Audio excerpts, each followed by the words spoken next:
If you want to dip your toes into the cool running stream of electric car ownership, but you're not ready yet to totally take the plunge, you should consider a plug-in electric hybrid, otherwise known as PHEV. Thankfully, you don't have to spend north of 50 grand for the latest in plug-in electric hybrid technology. This is the 2018 Honda Clarity PHEV. It boasts near luxury appointments, advanced technology, and a surprising amount of utility. Could this Honda Clarity finally do for PHEVs what the Prius did for hybrids? It's all coming up on this episode of Driving Sports. The model we're looking at today is the fully loaded Touring Edition. Now, this one, as you see it, is priced just north of $37,000. But be sure to look online because tax credits are probably still available, which could save you thousands. Under the hood is a dual gas and electric powertrain. Combined, you're looking at 212 horsepower to the front wheels. So even though it's economical, that doesn't mean it's slow. Far from it. One really great feature about the Clarity that isn't available in all PHEVs is that while I'm standing here talking to you, it's charging itself. You can just put it into charge mode. Just hit HV charge and boom, let it idle, it'll charge right up and you're back into EV mode. The Clarity also has a surprisingly clever trunk. Of course, inside you'll find the prerequisite charging cable right here. But if you look up a little higher, there's a little window that allows the driver to see through the trunk, so you get excellent visibility all the way around. It kind of reminds me of the old CRX window. Very nice. And of course, if you need extra space, you just pull these levers here and you can push through to the second row, which is great for larger objects. Very impressive. Speaking of second row, I get a convenient little pouch to put my phone. I have a 12-volt power outlet down here. I get my own vents and a fold-down cup holder. Now, I would like to see USB ports back here. It's kind of funny that they just have a standard power outlet. Of course, you can spend $5 and get a converter, not a big deal. It just seems like it would make more sense in such a futuristic car to actually have USB ports.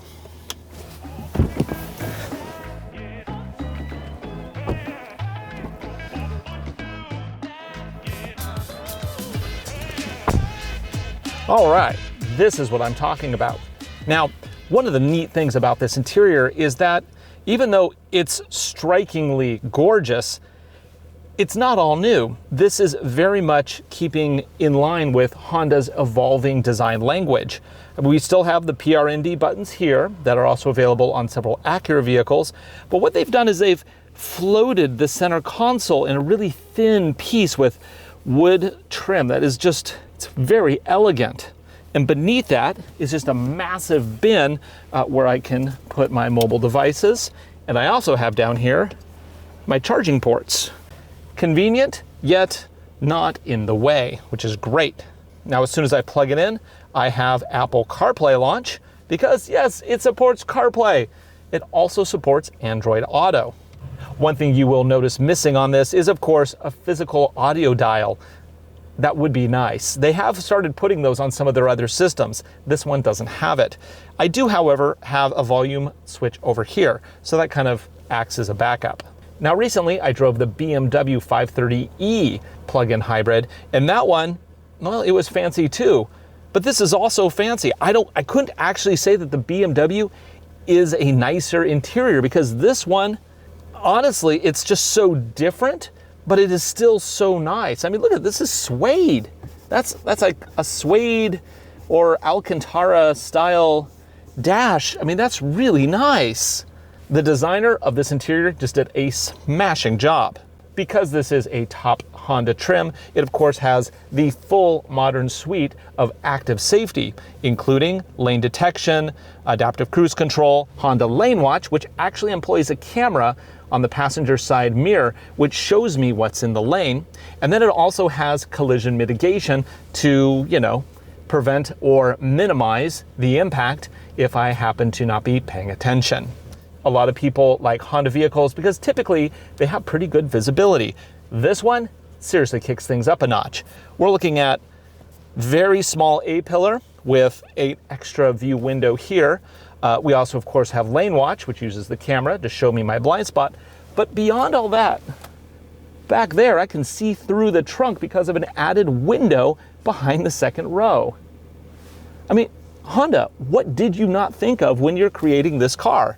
This is just, it blows my mind how many great ideas they've incorporated into this interior. The nicest interior does not matter if the car is crap to drive. So let's go take it out and see how it does.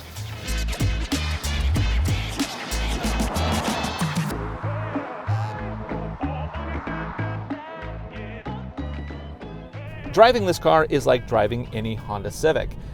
It is fairly fun to drive. It has enough power for daily use, and it is flexible enough that you can drive it every single day. I mean, I can fit 3 full-size adults in the back. They may not enjoy it, but I could do it. There's plenty of room in the front. The seats are really comfortable. Everything falls to hand nicely. Really, for a daily driver, I don't think it can get much better than this, outside of maybe going with a wagon, which is, you know, the next step in usability. The Clarity Hybrid has 3 different driving modes. Right now, we're in EV-only mode. This gets me a range of about 30 miles, which is fine for a daily commute. However, if I also want to, say, maximize my fuel economy over a much longer duration, I can then switch into HV mode. That is essentially turning the vehicle into more of a traditional hybrid, where it'll use the electric motor for start-stop and really switch over to gas motor for longer hauls and everyday use. A third mode is sport mode. Now what this does is it maximizes torque. So it'll use the maximum power from the gas engine and the maximum power output from the electric motor for the best driving experience. Now, unlike the Civic Si, it won't tighten up the suspension because this does not have adjustable suspension. But the extra power is a very welcome addition. This vehicle compares very closely to the Toyota Prius Prime, which is another hybrid plug-in electric option. The one thing about the Prius Prime, though, is I think it is hideous. It is such an ugly car. The curves on the outside are just bizarro, and inside it looks like you're driving a bathtub. It's just not, for me, acceptable design in a vehicle. This one sticks to a more normal format. You have nice woods, you have this ultra suede, which is basically the Japanese version of Alcantara, and then you have this like sweeping cluster in the middle here. I think overall the effect is this is a much, much better looking interior. On the outside, this Honda Clarity isn't quite as attractive as I would like it to be. However, I do think it is leaps and bounds better than the Toyota Prius Prime. All cars that are based on electric powertrains are going to look a bit weird. And the reason for that is the fact that they have to maximize coefficients of drag. They have to have the maximum amount of slipperiness through the atmosphere. And because of that, you end up with shapes that are way more organic and bulby and wingy and slicey and just kind of bizarre looking to what we're used to seeing on the road.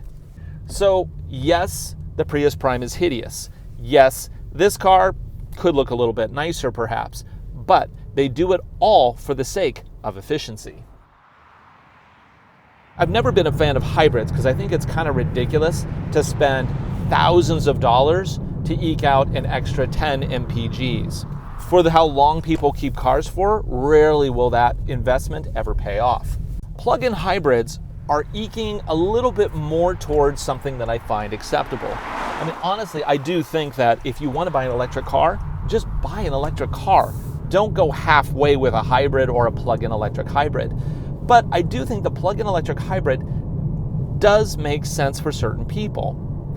If you only have one car and you do visit grandma on the weekends, say 100 miles away, a car like this could be the one car that you own. An electric, not really. I mean, that's still that's quite a change of lifestyle. And if you have kids, forget about it. They're not going to hang around at the Tesla supercharge station while waiting for you to charge up your Tesla while you talk about how you're saving the earth. The world gets more energy from the sun. They're not going to deal with that. So let's do a 0 to 60 run in sport mode. 3, 2, 1, and go. Ooh, almost wheel spin there. Whoa, whoa. Okay, 50 and 60. That's pretty impressive.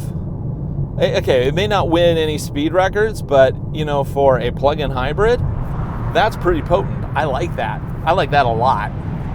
So the Honda Clarity isn't just for teetotalers. It's a car that you can actually have, you know, a little bit of fun in. It's not a corner carver. It's not a sports car. It's not something you would honestly ever want to autocross. But for daily driving duties, I think it's a perfectly good option. When I drove the Honda Clarity hydrogen version last year, I thought it was a really cool car. I liked the looks, I liked the feel, I liked the way it drive. The only problem was, well, it only ran on hydrogen, and that's only available really in quantity in California right now. With this plug-in hybrid version, finally we can get a car like this, but in all 50 states. And who knows, maybe for you a plug-in hybrid makes sense. If it does, this is a car you should certainly consider. It's certainly better looking than that Toyota Prius Prime, so it's nice to have options. For Driving Sports TV, I'm Ryan Douthit. Thanks for watching. Be sure to subscribe right here for more videos.